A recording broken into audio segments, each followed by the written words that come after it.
By 1974, the bombing had disrupted the nation's agricultural system and a famine ensued. Over 2 million refugees poured into overcrowded cities. American policy in those years towards Cambodia helped create the conditions, perhaps the only conditions, in which the Khmer Rouge came to power. The Khmer Rouge drew strength from the chaos of the country. When they seized power in 1975, they forced populations of entire cities back to the countryside. Then they began a policy of exterminating their enemies in execution grounds that came to be known as killing fields. By 1979, another 3 million Cambodians had lost their lives. The carelessness with which the United States treated Cambodia as a sideshow to Vietnam did lead to disaster to Cambodia.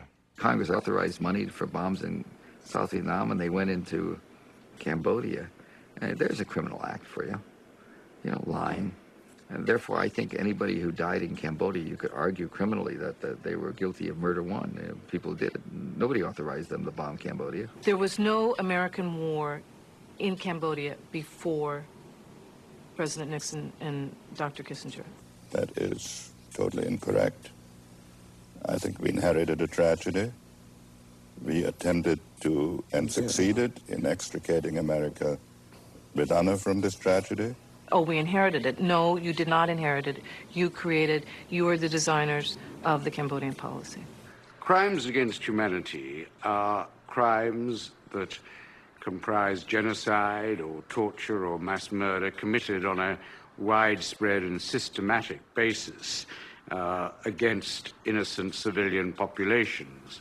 You're talking about war crimes, for example. When World War II started and Germany first bombed London, everyone was horrified. Bombing cities, that was criminal behavior. You bombed troops, you didn't bomb innocent civilians.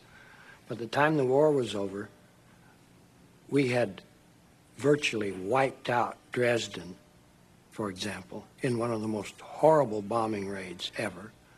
And Tokyo, we virtually burned to the ground. So, was that criminal? Perhaps.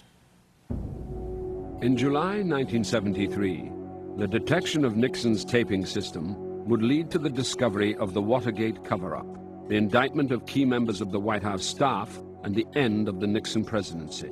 The lies that had to be told by the administration over Cambodia led eventually to the employment of the plumbers, which was the secret White House team employed to stop leaks, which led to Watergate, which led to the fall of Nixon. So in a way, the bombing of Cambodia was the first step in the chain that led to the fall of Nixon. Nixon resigned rather than face impeachment. One of the original articles of impeachment addressed the concealment of the Cambodian bombing from Congress. When the impeachment was dropped, so was the investigation into the secret bombing. The new president, Gerald Ford, retained Henry Kissinger as his Secretary of State and pardoned Richard Nixon. Nixon managed to cop a shameful plea, accept a pardon. His Attorney General, former campaign manager, John Mitchell, is put in an orange jumpsuit and sent down the river. No Attorney General's ever been to jail before. But there are more members of the Nixon group, all of them bound to each other by a criminal understanding. There's only one of them left, of the people who were involved in the foreign domestic crimes of that era. Kissinger has written 3 best-selling books about his life. But in the deed of his government papers to the Library of Congress, he has not allowed anyone else to access them until 5 years after his death. Was the deed of the paper the right thing to do? Did it further our understanding of how they operated, by putting those papers away? No, of course not. It simply was an act of a man who did not dare to have in his lifetime the real papers and the real documents of his administration become known. As Secretary of State under Ford, Henry Kissinger still saw conflicts between superpowers extend to the smallest corners of the world. In East Timor, a small island in the Indonesian archipelago, Henry Kissinger saw a communist threat to the global balance of power. The Indonesian dictatorship thought it would be better if Indonesia occupied and annexed the people and territory of East Timor.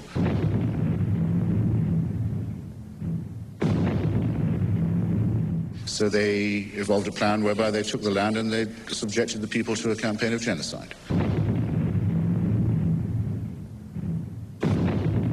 But what isn't as widely known as it could be or should be is that on the day they took that decision, Henry Kissinger was sitting in the room with the Indonesian General Staff. Good evening from Jakarta, Indonesia, the latest stop on President Ford's Asian tour. On December the 5th, 1975, President Gerald Ford and Henry Kissinger arrived to meet with Indonesian President Suharto. The President's Day in Indonesia will be taken up mostly by ceremony. Ford and Kissinger wanted to strengthen diplomatic ties with Indonesia, a non-communist ally between Australia and Vietnam that controlled crucial sea lanes. There's more to this trip than China politics and security for Southeast Asia. Indonesia is a major oil producer, and coal reserves have been discovered on the islands. Reasons enough for the United States to want to maintain good relations.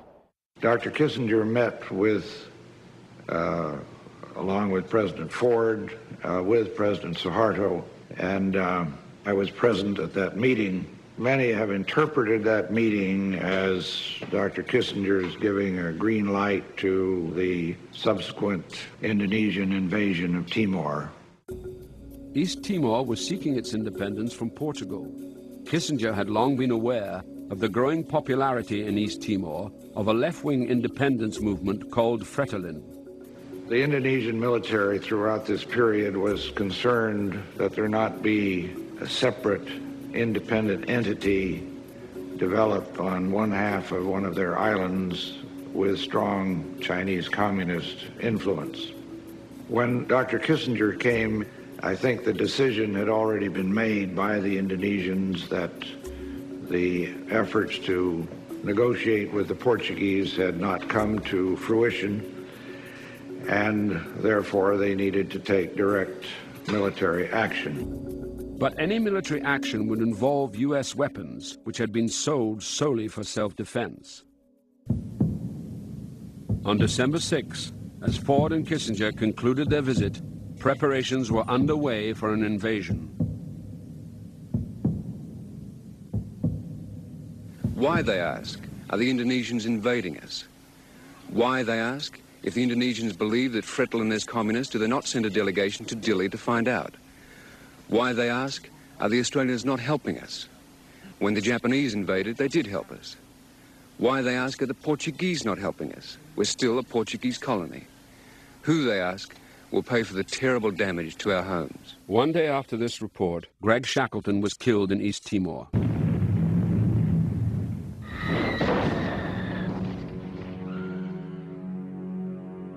What we saw was the massacre of thousands of people as a result of the constant attack of the Indonesian army, from the air, from the sea and land attack.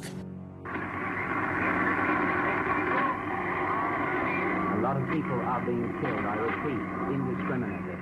With no cameras to witness the invasion, a radio transmission from the Red Cross is the only live record of the horror of the event.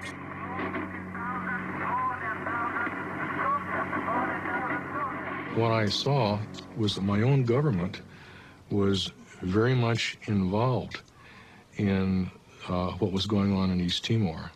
We were providing most of the weaponry, helicopters, logistical support, food, uniforms, ammunition, all the expendables that the Indonesians needed to conduct this war. You can be 100% certain that Suharto was explicitly given the green light to do what he did.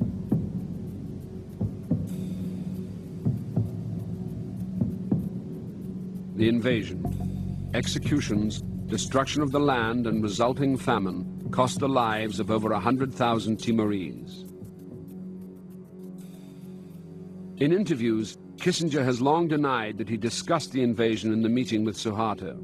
We were told at the airport as we left Jakarta that either that day or the next day they intended to take East Timor.